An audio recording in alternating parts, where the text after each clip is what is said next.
So you may have heard this and read this over multiple times that expectation is the root cause of all disappointment. You should never expect in life, and that is why you can be immune from disappointment. So we are going to talk about this topic today and elaborate it more and learn to know that is really expectation the root cause, or should you stop expecting in life. So friends, my name is Gurpreet Singh. I'm a life coach, and let's start this video. So let's elaborate the word expectation. So expectation usually means having hope from someone. Okay. So I, in my mind, have already decided how the other person will behave, how my life circumstances will be, what will happen in my life. So suppose I invest in something.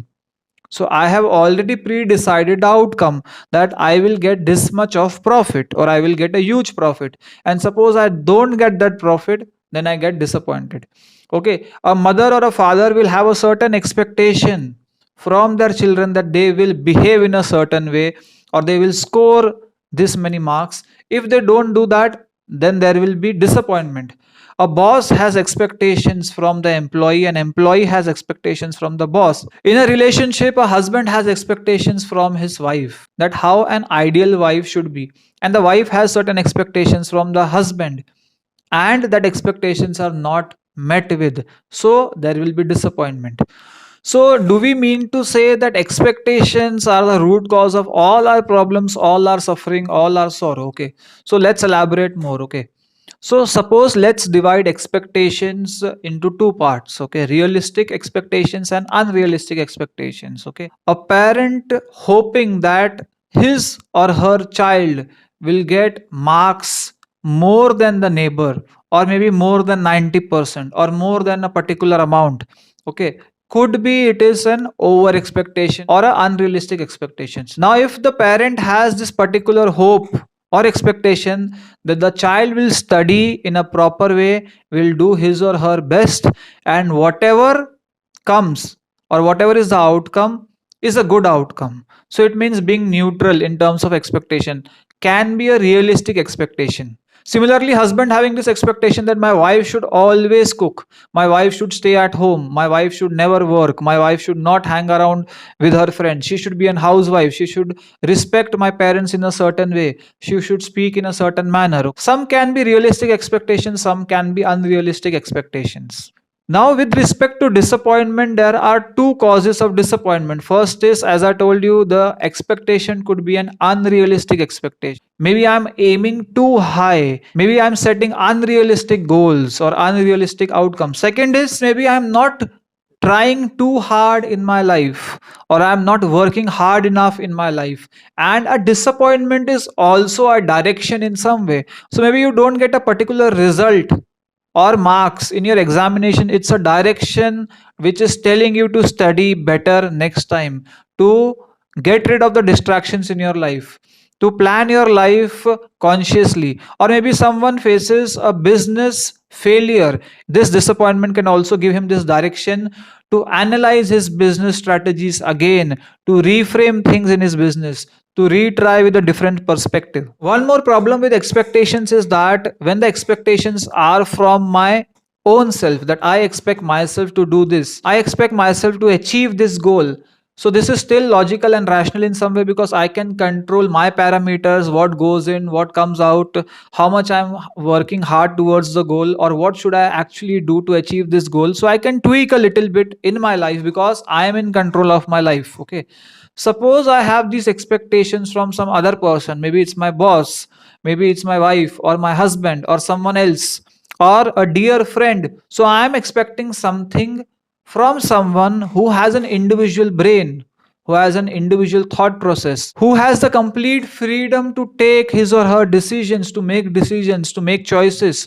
So that is a bit tricky, because things are really not in our control when we are expecting from another person just because we gave him or her what we wanted in return. Because whenever we are giving too much of love to someone, we are giving too much of affection, care, time to someone, at the back of the mind there is this need that I also want this, I also want this love, I also want to experience this love. Most of the time we give with that intention of receiving it back. Rarely a person gives love without expecting, or just because they love the person they are giving this love, and not out of any selfish motive. Now one more concept which is linked to expectations is not being able to see the brighter picture. Every time you will not get everything in your life, every time you have a disappointment, that is the universe's decision to keep you away from a certain thing, or to keep you waiting for a certain thing, or maybe the time has not yet arrived, or maybe you have so much of blessings in your life, but when you have one disappointment in your life, in one area of your life,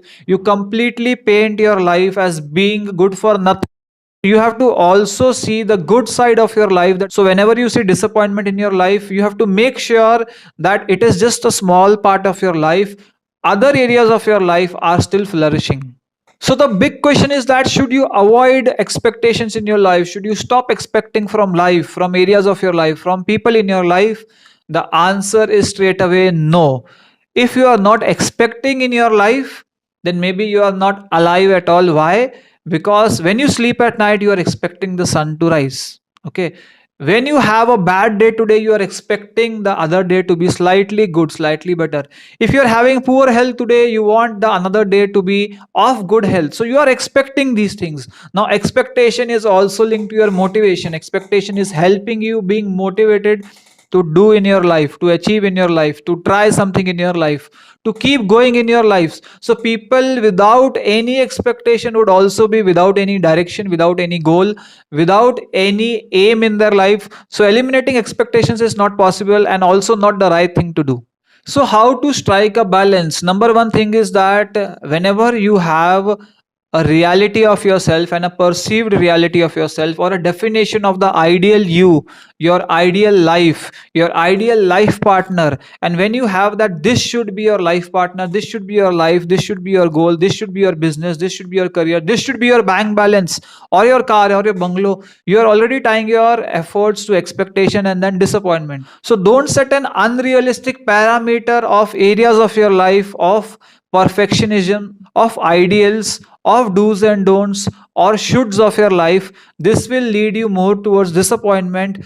Always aim at doing the best in your life. Okay, the best outcome of what you can do, of your potential, not tying it to a particular number, will be the realistic thing to do while expecting things.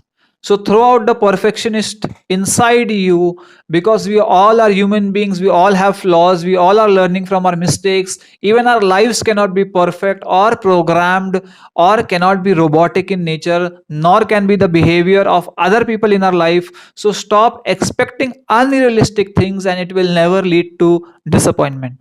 So friends, this is it for the video. If you like this video, please share, comment, subscribe to our channel, and keep watching Life Coach.